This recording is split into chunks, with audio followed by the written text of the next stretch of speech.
Buenos días. Es un gusto poder acompañarlos esta mañana y que juntos continuemos estudiando el libro del profeta Isaías. Hoy tenemos un estudio muy interesante acerca de la conquista que se hace por parte del Imperio Asirio contra Egipto y Etiopía. Estamos escuchando cada día a través de la internet, a través de los medios de comunicación, a una nación que grita desesperadamente por ayuda de imperios grandes para que le ayuden a combatir fuertemente contra su enemigo. Si la televisión hubiera existido hace 3000 años, cuando fue escrita la visión del profeta Isaías, muy seguramente escucharíamos a Judá tener esa misma transmisión de gritar para que naciones como Egipto y Etiopía salieran a ayudar contra el imperio asirio que viene a conquistarlos. Las guerras, eh, las, los conflictos entre pueblos no son de ahora. Desde que el pecado entró a la tierra y por ella ingresó la muerte, por causa de la rebelión del primer hombre y la primera mujer, esto ha sido durante todo el transcurso de la humanidad lo normal, lo cotidiano.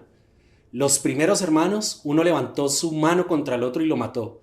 Y desde ahí en adelante hemos venido presenciando cómo la tierra tiene que ver los conflictos entre hermanos, entre seres humanos, entre naciones y pueblos.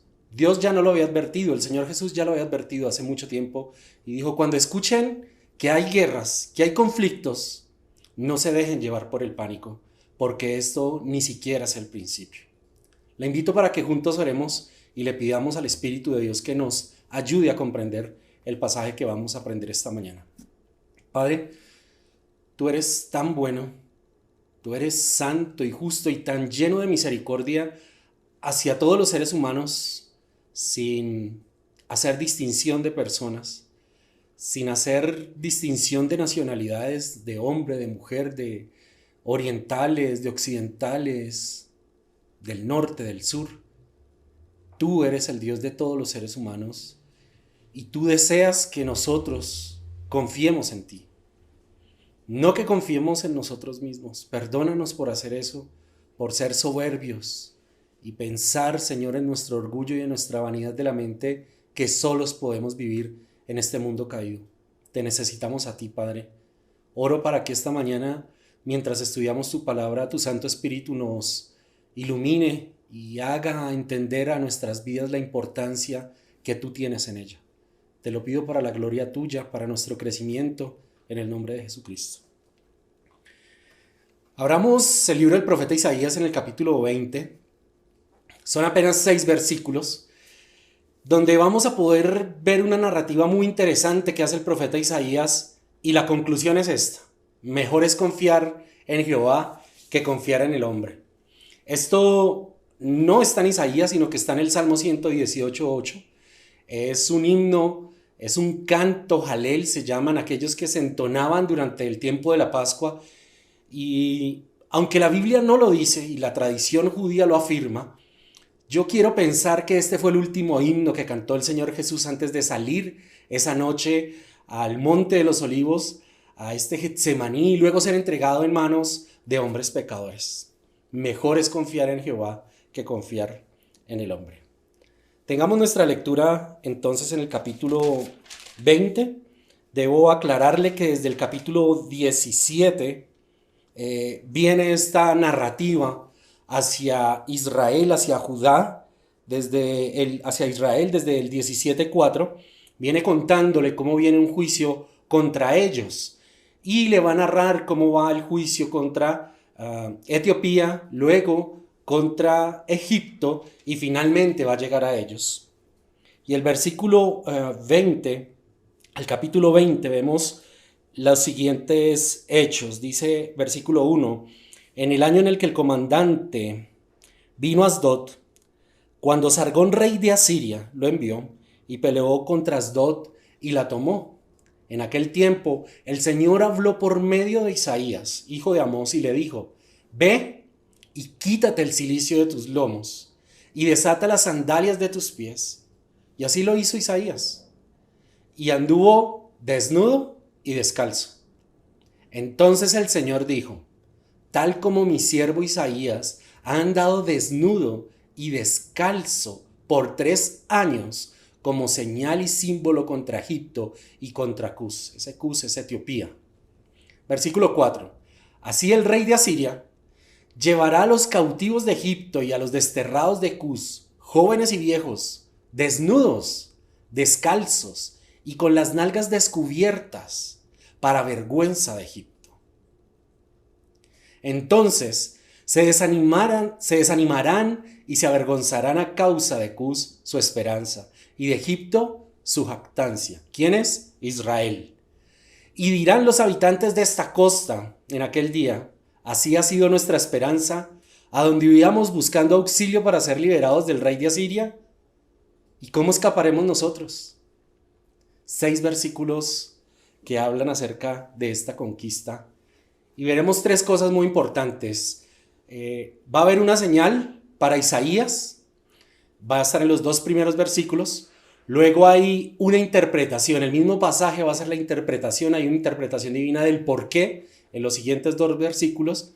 Y luego hay una aplicación para que Judá vea lo que viene para ellos si no vuelven al Señor. Vamos a ver un enfrentamiento entre 2 posiciones: lo que es confiar en Dios versus confiar en el hombre. Una anécdota muy interesante cuando he realizado este estudio es que es en el único versículo del libro de Isaías, la única vez en la Biblia que se nombra a este rey llamado Sargón. No hay otra parte en la Biblia donde se nombra. Pero si uno escudriña en los libros de historia, se podrá dar cuenta que hay una referencia a este rey asirio. Y es más, la imagen que ustedes están viendo en la pantalla corresponde a un bajorrelieve de alabastro que es procedente del palacio del rey Sargón II. Esta figura está en el Museo Nacional de Irak. Así que quiero contarles, para gloria del Señor, que la imagen que ustedes están viendo es una pieza de museo que verifica, que comprueba la realidad de este relato histórico que estamos nosotros leyendo en esta mañana. La arqueología bíblica ha tenido un paso gigantesco al encontrar este hallazgo de Sargón II. Entonces miremos versículo a versículo qué está sucediendo. En el año primero dice, en el versículo 1 dice que en el año en el que el comandante vino a Asdod es una ciudad, cuando Sargón rey de Asiria lo envía, peleó contra Asdod y la tomó. El rey Sargón II es un rey de Asiria que gobernó durante los años 722 al 705 a.C. Él toma el trono de Salmanasar V y es un usurpador del trono. Él no pertenece a la casa real y él se apodera del trono con violencia. Los libros de historia, como la Historia Universal del siglo XXI, donde habla acerca del Antiguo Oriente, los imperios del Antiguo Oriente, ahí ustedes están viendo la bibliografía en la parte inferior. Ellos dicen que fue un rey poderoso, un gran conquistador y el fundador de la más importante dinastía de gobernantes asirios, bajo los cuales el imperio alcanzó su más grande triunfo. En el año 711, que es la narración que vamos a ver hoy aquí en Isaías 20, él aplastó una coalición. ¿Escucha ese término últimamente? Yo creo que sí. Le damos gracias al Señor porque esos son términos que estamos escuchando hoy a nivel mundial. Una coalición internacional, la cual quiere derribar a un imperio perverso y malo. En esto estaba sucediendo en el año 700 a.C., una coalición entre Asdod, que es una ciudad filistea, entre Judá, que es una nación santa, entre Edom y Moab, que son naciones paganas, y Egipto. Este es el hecho mencionado en el libro de Isaías, en el capítulo 20, versículos del 1 al 6, advirtiendo a los judíos del peligro que corrían ellos por sublevarse. Aunque la historia registra a este rey Sargón como un rey poderoso y un gran conquistador y fundador del más grande dinastía, la Biblia nos dice que tenía un corazón orgulloso y que no solamente eso, sino que ostentaba su arrogancia. Se pavoneaba por toda esa región, destruyendo pueblos, matando niños, mujeres, ancianos, solo por el gusto de verlos arruinados. Dice que era un amo cruel, que era un rey poderoso. Así lo declaró el Señor de los ejércitos en Isaías 10:12 y 19:4. Aquí en el mapa podemos ver dónde queda Asdod. Estamos viendo el reino de Israel, vemos el reino de Edom, el reino de Judá, y ahí en su pantalla va a ver Asdod, que es en la región de los filisteos. En el mapa pequeño van a poder darse cuenta de dónde era Etiopía y Egipto. Entonces en el mapa grande llega y dice que en el tiempo en el que se encuentra el versículo, vamos a ver la señal de Isaías. Entonces, el tiempo de este evento se encuentra en el versículo 1. Asdod es una de las ciudades de Filistea y esta se sublevó contra sus amos asirios en el 713.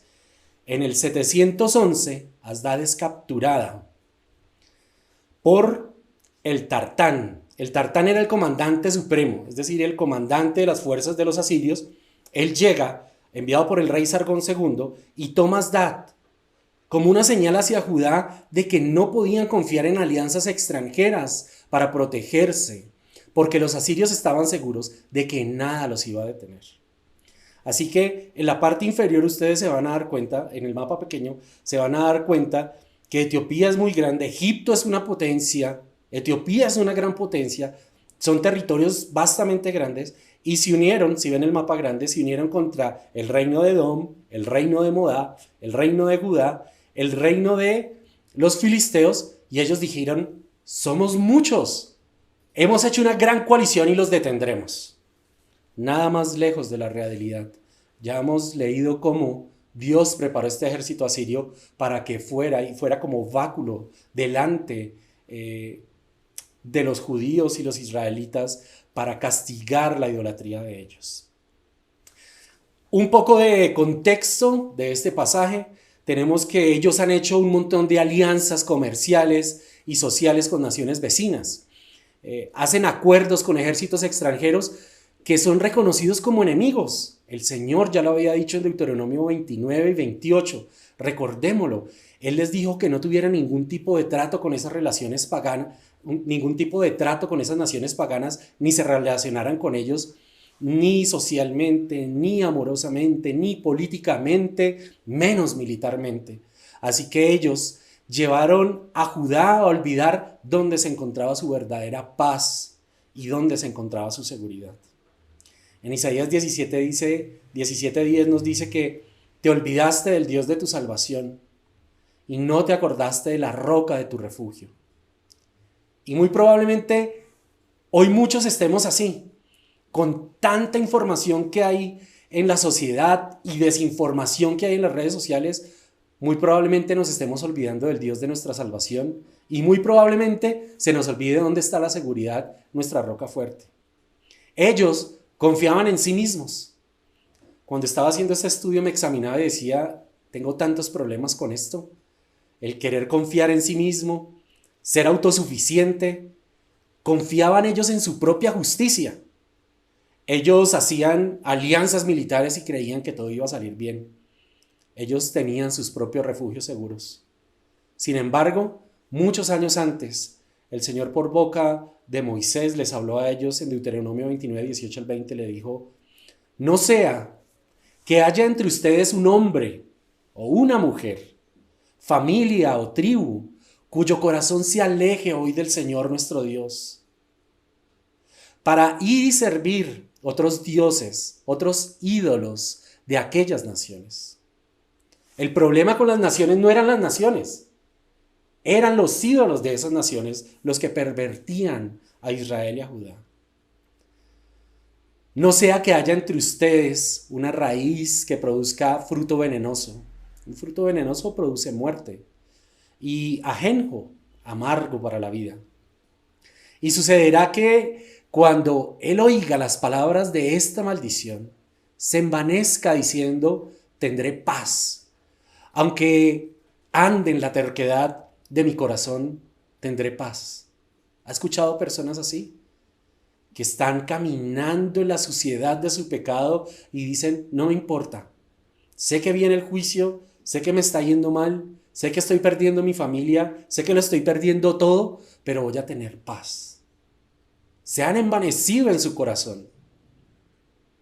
Qué triste esto que está diciendo, que a fin de destruir la tierra regada junto con la seca, versículo 20 de Deuteronomio 29 dice, el Señor jamás querrá perdonarlo, sino que la ira del Señor y su celo arderán contra este hombre, y toda maldición que está escrita en este libro caerá sobre él, y el Señor borrará su nombre de debajo del cielo.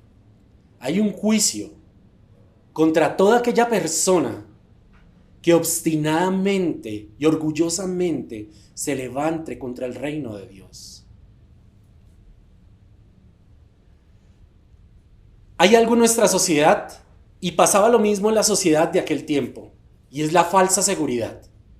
Esa falsa seguridad que proviene de los sentimientos, afirmados en personas y cosas externas y temporales.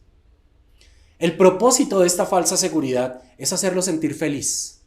Todo en este mundo lo debe de hacer usted solamente para estar feliz y realizarse como una gran persona. Entonces, esta nación tenía esa falsa seguridad en lo económico. Estaban con sus puertos, estaban teniendo comercio exterior, habían grandes importaciones y exportaciones, trabajaban fuertemente, tenían grandes casas. Los capítulos anteriores que hemos estudiado dicen cómo ellos, a cambio de estar tristes y estar en cilicio por la destrucción que se avecinaba, ellos andaban en fiestas y en borracheras y en una cantidad de eventos sociales y les importaba muy poco lo que venía. La moralidad social, ¿han escuchado acerca de eso? No importa, está bien lo que tú quieras hacer de tu vida, mientras te sientas bien no le haces daño a nadie. La moralidad social cambia cada día. Y eso lo hemos visto en estas últimas semanas. Aquella nación que era mala hoy es buena, y el que era bueno hoy es malo. ¿Quién dicta qué es bueno y qué es malo aparte de Dios? Porque solo Dios es santo y justo. Él tiene el derecho y la autoridad soberana de gobernar sobre el planeta y los que en él habitan. Nadie más tiene el derecho a decir esto es bueno o aquello es malo. Eso se llama relativismo y esa es la moralidad social que se vive hoy en día. De pronto la falsa seguridad también viene en la parte intelectual o la educación. Si tú terminas una carrera y luego haces especializaciones y doctorados, lo único que va a hacer la sociedad es tener ladrones con maestría, violadores con especializaciones en algún tema. Pero la educación no te lleva a tener una vida santa y agradable delante de Dios. ¿Te servirá? Claro que te servirá. De pronto para tener un mejor sustento y más fácil poder ganar la vida y el sustento para tu familia. Pero eso no te va a acercar a Dios y tampoco te va a dar seguridad todo el tiempo. ¿Qué tal las amistades? Pretender que tengo muchos amigos y que ellos me van a cuidar cuando yo los necesite. Día tras día se ve como los amigos del mundo salen corriendo y lo dejan solo cuando más lo necesitan. Pertenecer a un grupo religioso, practicar alguna religión, tener algún sistema de pensamiento, hoy que purulan por todas partes, queriendo cuidar el planeta, queriendo cuidar los animales, pero no son capaces de cuidar los niños, no son capaces de cuidar a las mujeres embarazadas, ni a los ancianos, ni a las viudas, ni a los huérfanos. Es una sociedad que tiene un pensamiento totalmente distorsionado. Finalmente la muerte llega con la vejez. Esto es un pensamiento que pareciera que todos los jóvenes hoy en día lo tienen. No, yo, y debo de confesarlo que en mi juventud también fue así, y me imagino que en la juventud suya también fue así. Jamás pasarán los años y solo llegará la muerte con la vejez. Déjeme decirle que nunca antes, en los años que tenemos de vida, han habido tantos episodios de muertes. Estamos saliendo de una pandemia que ha matado millones de personas. Estamos entrando en guerras que muy probablemente matarán a otros millones de personas. Todos los días hay violencia. Todos los días hay inseguridad en las calles. Ese es el mundo en el que se está viviendo hoy en día, el cual grita que hay seguridad y paz. Pero déjeme decirle que eso es una falsa seguridad y tiene un propósito falso. Si usted no tiene un soporte firme para su vida, va a caer en algo, como lo hizo la nación de Judá. Ellos creían que por ser amigos de Egipto y de Etiopía iban a poder controlar a un monstruo como Sargón II. Hoy en día vemos en las noticias cómo se demoran semanas en llegar a invadir otros pueblos. La Biblia nos dice que era una invasión como el ímpetu de las aguas, que llegaba en la noche y en la mañana ya no estaban. Llegaban y destruían absolutamente todo por el gusto de dañarlo. Era un rey muy perverso. Era una ilustración de Satanás. Ahora, quiero leerles algo que nos dice Colosenses. Si quiere abrir su Biblia, estamos en el capítulo 2, versículo 6-12, pero deje señalado Isaías también 20. Por tanto, de la manera en que recibieron a Cristo Jesús como Señor, ahora deben de seguir sus pasos. Si usted ha creído en Cristo Jesús, yo le invito esta mañana para que siga los pasos del Maestro. Arráiguese profundamente. Ese arraigarse es tómese con todas sus fuerzas de Él. No lo suelte por un segundo. No se suelte del Señor. Arráiguese profundamente en Él y edifique toda su vida sobre Él. No dice en Él, dice sobre Él, porque Él es la roca fuerte. Él es el fundamento de la salvación. Si te paras en la roca, nunca vas a ser removido. Entonces la fe de ustedes se fortalecerá en la verdad que se les enseñó y rebosarán de gratitud. Qué bueno es escuchar personas que hoy son agradecidas por todo lo bueno y todo lo malo que pasa en sus vidas.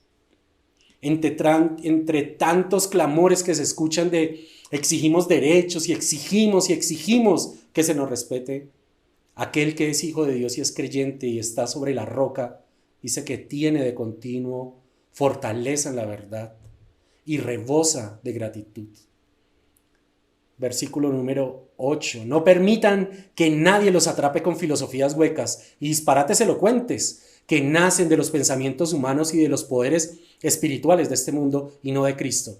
Pues en Cristo habita toda la plenitud de Dios en un cuerpo humano. De modo que ustedes también están completos.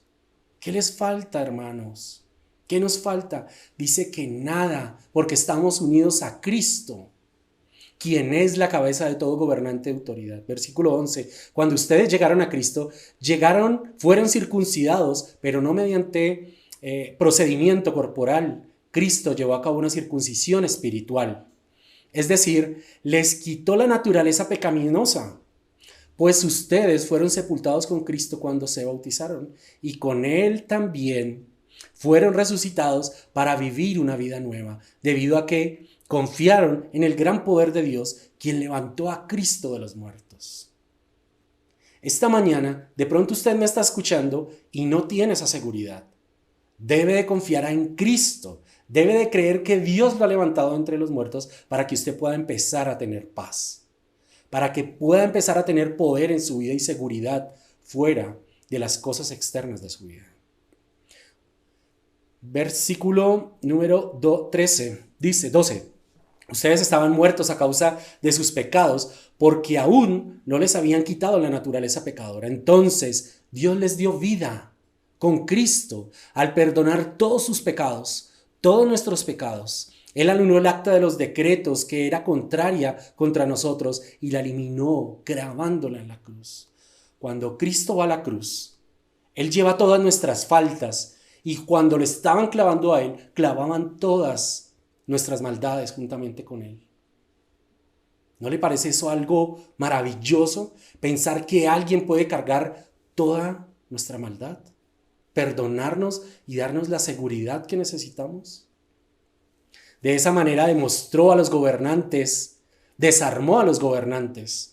Hablando de conflictos, Él desarma a los gobernantes y a las autoridades espirituales y los avergonzó públicamente con su victoria sobre ellos en la cruz. Por tanto, no permitan que nadie les condene, porque lo que viene a continuación es muy interesante.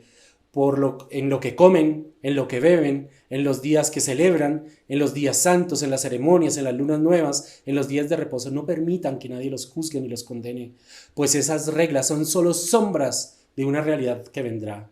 ¿Saben cuál es esa realidad que vendrá? Cristo mismo es esa realidad. La verdadera seguridad proviene de la realidad que es Cristo.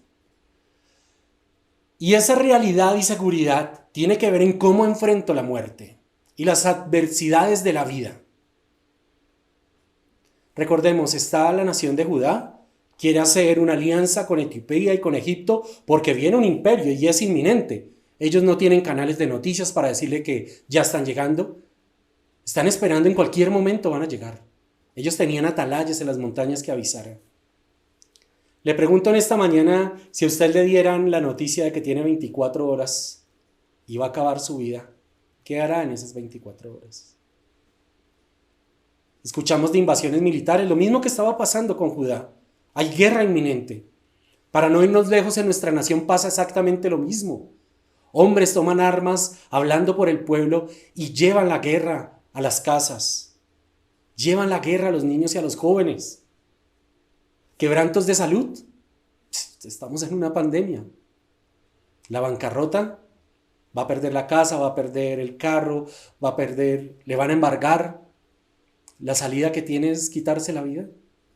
Muchas personas están en esa situación en este momento. O porque hay un ciclo natural en la vida. Quiero que piense eso mientras continuamos estudiando este libro del profeta Isaías y mantenga esa pregunta en su cabeza. ¿Qué haría usted? ¿Qué haría Cristo? Continuemos en el versículo 2. Dice, en el año en que el comandante, volvemos a Isaías capítulo 20. Entonces, en el año en el que el comandante vino a Asdod, cuando Sargón, rey de Asiria, lo envió a pelear contra Asdod, la tomó. Y en aquel tiempo el Señor habló por medio del profeta Isaías, hijo de Amós, y le dijo: ve y quítate el cilicio de tus lomos y desata las sandalias de tus pies. Y así lo hizo, y anduvo desnudo y anduvo descalzo. Ese mismo año, Isaías recibió instrucciones de vestirse como un prisionero de guerra por 3 años. No andaba totalmente desnudo, sino que portaba un taparrabo. Isaías, la verdad, no le preocupaba la sociedad que lo rodeaba. Sus comentarios hirientes, las burlas, el desprecio, la desaprobación o que lo excluyeran de cualquier parte. Él solo recordaba el juicio venidero y era obediente a Dios. Amaba a los habitantes de esta tierra, por eso soportó su desprecio. En Zacarías y en Mateo vemos que los profetas tenían una indumentaria muy especial de ellos, y era que se vestían con piel de camello, tenían un cinto en la mitad. Eso nos dice el Señor cuando vieron a Juan, que tenía un vestido de pelo de camello y un cinto en la cintura.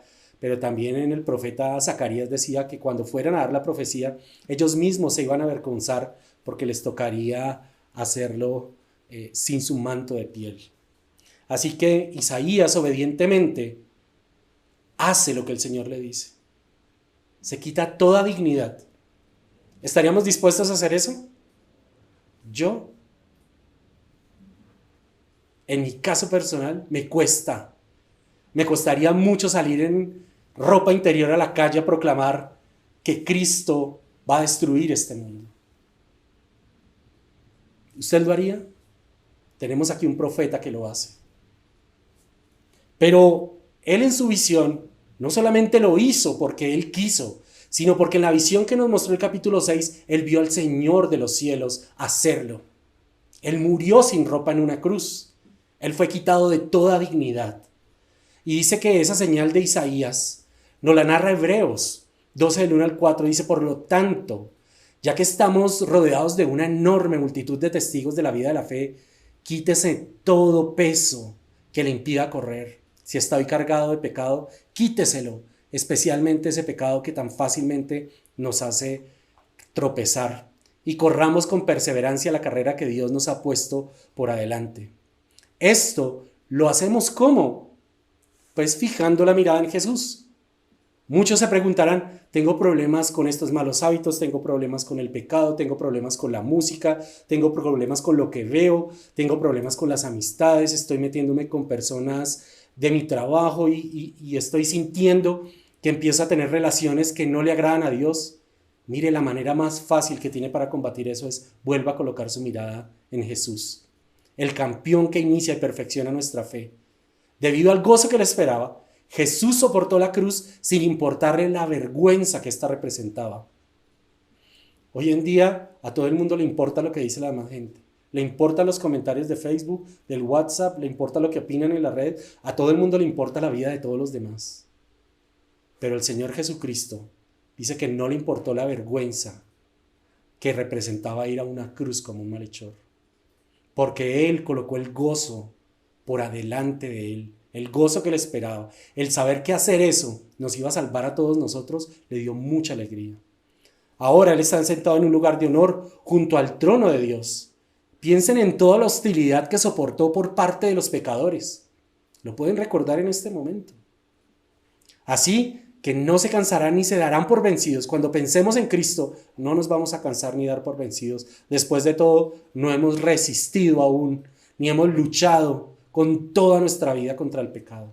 Pienso que todavía aún no lo hemos hecho.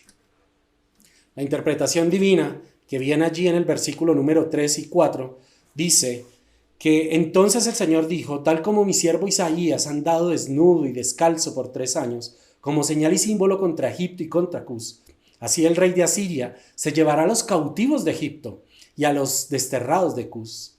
¿Saben? Jóvenes, viejos, desnudos, descalzos y con las nalgas descubiertas para vergüenza de Egipto. Y es que el pecado siempre trae vergüenza a la vida de quien lo practica y sufrimiento a sus seres más cercanos.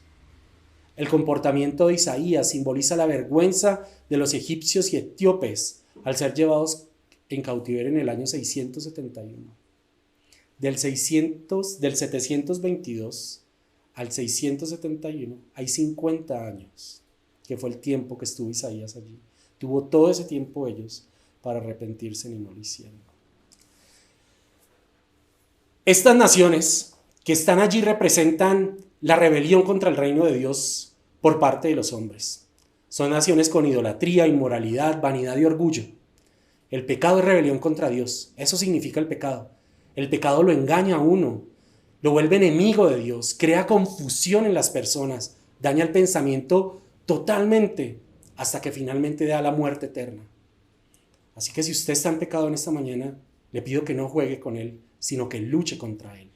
Absténgase de toda especie de mal. Así como Sargón Satamás es un amo cruel, y Hebreos 2 también lo dice. Dice: debido a que los hijos de Dios son seres humanos hechos de carne y sangre, el Hijo también se hizo carne y sangre, pues solo como ser humano podía morir y solo mediante la muerte podía quebrantar, romper definitivamente el poder del diablo, quien tenía el poder sobre la muerte. Únicamente de esta manera, el Hijo podía libertar a todos los que vivían esclavizados por el temor de la muerte. Si usted se pregunta en esta mañana cuánta gente le tiene miedo a la muerte por la pandemia, millones. Y a la guerra, millones. Y a salir de sus casas, millones. Pero la Biblia dice que el diablo los tiene sometidos, temiéndole a la muerte, y que únicamente creyendo en el Hijo de Dios, Él los puede libertar.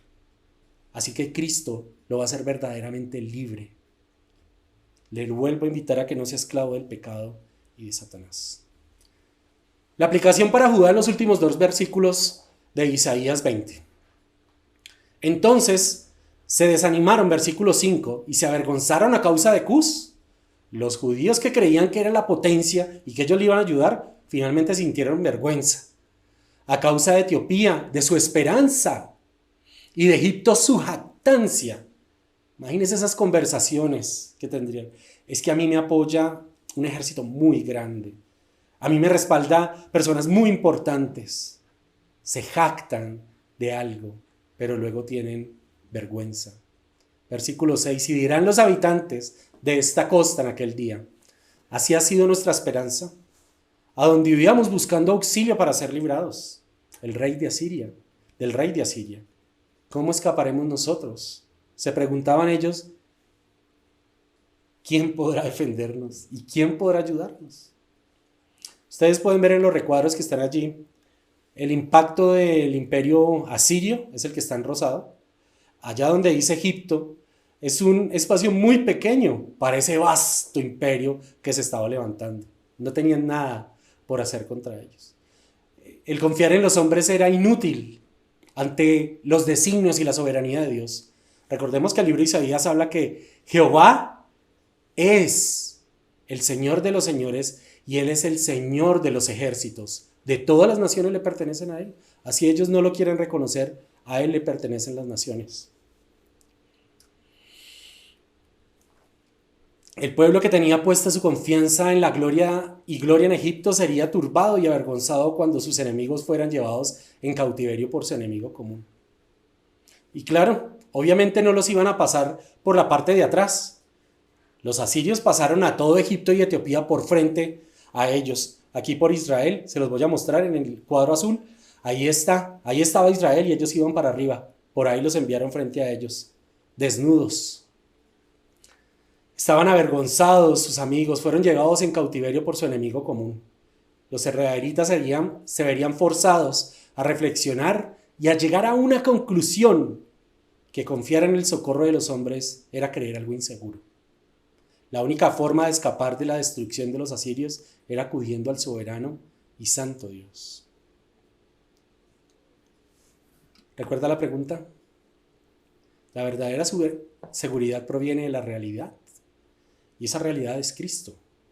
¿Cómo enfrenta la muerte y las adversidades de la vida? Si llega esa noticia, ¿qué haría? Arranqué este estudio leyéndolos un trozo del Salmo Jalel, el 118. Quiero terminar leyéndoselo y quiero que piensen, porque esta escena es majestuosa. Es ver cómo en una cena el Señor Jesús entiende que le quedan 24 horas, porque después de esa cena esa noche, al otro día ya estaría muerto. Y toma y asume una posición en la cual empieza a cantar y a adorar al Señor.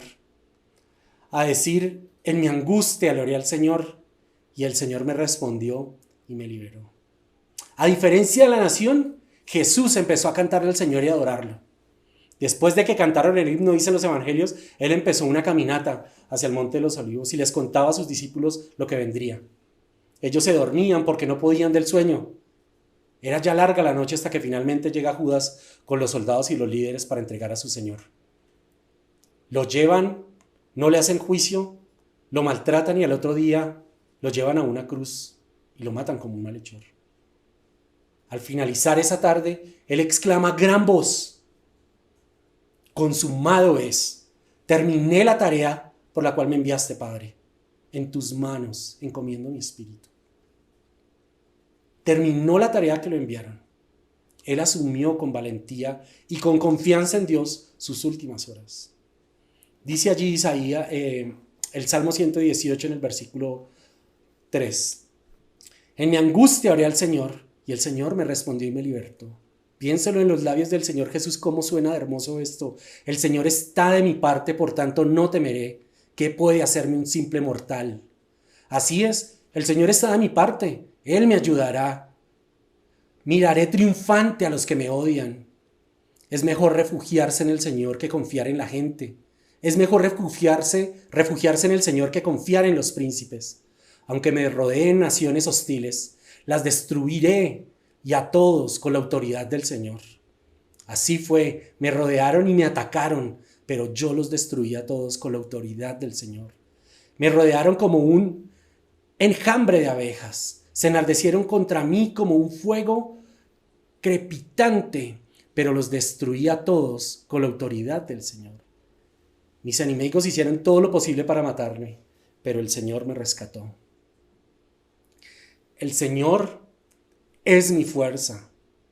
Él es mi canción y me ha dado la victoria. ¿Tú podrías cantar eso esta mañana?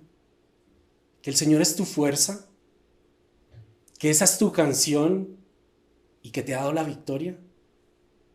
Yo lo canto esta mañana porque sé de dónde me ha rescatado el Señor.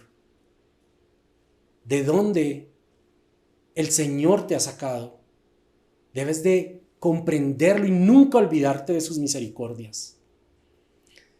Se entonarán canciones de alegría y de victoria en el campamento de los justos. El fuerte brazo derecho del Señor ha hecho proezas gloriosas. El fuerte brazo derecho del Señor se levanta triunfante. El fuerte brazo derecho del Señor ha hecho proezas gloriosas. Y dice ahí el Señor: no moriré, sino que viviré para contar lo que hizo el Señor. El Señor me castigó severamente. Sí, le castigó severamente. Isaías 53 lo dice, pero no me dejó morir. Ábranme las puertas a donde entrarán los justos y entraré y daré gracias al Señor. Estas puertas conducen a la presencia del Señor y los justos entrarán allí. Te doy gracias por contestar mi oración y por darme la victoria. La piedra que los constructores rechazan ahora se ha convertido en la piedra principal. ¿Estás tú en esa piedra? ¿Parado sobre esa piedra? Nada te va a mover. Si tú no estás parado sobre esa piedra, sino en la falsa seguridad que brinda el mundo, es tiempo de que vengas a Cristo. Es tiempo que reconozcas que necesitas de Él y dejes tu orgullo y dejes de creer en filosofías necias que te van a apartar más y más de la verdad y dejarán tu corazón frío y solo. Esto es obra del Señor y es maravilloso verlo. Versículo 24. Este es el día que hizo el Señor. Nos alegraremos y nos gozaremos en Él. Te rogamos, Señor, por favor, sálvanos. Te rogamos, por favor, Señor, haznos triunfar. Bendigan al que viene en el nombre del Señor. Desde la casa del Señor los bendecimos. El Señor es Dios y brilla sobre nosotros. Lleven el sacrificio y átenlo con cuerdas sobre el altar. Tú eres mi Dios y te alabaré. Eres mi Dios y te exaltaré. Den gracias al Señor porque Él es bueno. Su fiel amor perdurará para siempre. Den gracias al Señor. Confíen en Dios. Esa es la instrucción que deja el Señor Jesús teniendo 24 horas, sus últimas 24 horas. Hace una adoración y un canto triunfante porque las horas más oscuras vendrían sobre Él. Cargar nuestro pecado. Dios detesta el pecado, aborrece el pecado y en su cuerpo fue cargado ese pecado. Así que den gracias al Señor porque Él es bueno. Su fiel amor perdurará para siempre. Nosotros no diremos como la nación de Judá, ¿y ahora qué va a hacer de nosotros? Nosotros podemos decir hoy confiadamente que si morimos, Dios nos levantará entre los muertos y entraremos por las puertas de la gloria eterna a la presencia del Señor. Adore a Cristo esta mañana por todo lo que Él ha hecho. Oremos. Padre, gracias porque tú eres el dador de la fortaleza y la seguridad. ¿A quién más iríamos? Solo tú das la vida eterna y esa vida eterna está en tu Hijo Cristo. Ayúdanos a arraigarnos a Él, a aferrarnos a Él, a mirarlo a Él únicamente, ahora que este mundo convulsiona más y más, Padre. Tú ya no lo has advertido en tu palabra que esto iba a suceder. Ayúdanos a confiar que tu palabra es fiel y verdadera y tú eres digno de confianza. Te adoramos, te amamos, adoramos la obra que ha hecho tu Hijo Cristo porque Él ha traído salvación. Él ha destruido al opresor. Él ha condenado a todas las huestes angelicales, a los principados y las potestades que se rebelaron contra ti. Él los ha exhibido públicamente y ha triunfado en esa cruz, Señor. Ayúdanos a recordar y a dar gracias por eso que tú has hecho, Señor. Te lo agradecemos, te adoramos. Danos, Señor, la fuerza para caminar en victoria cada día de nuestras vidas. En el nombre de tu amado Hijo Jesús te oramos, Señor. Amén.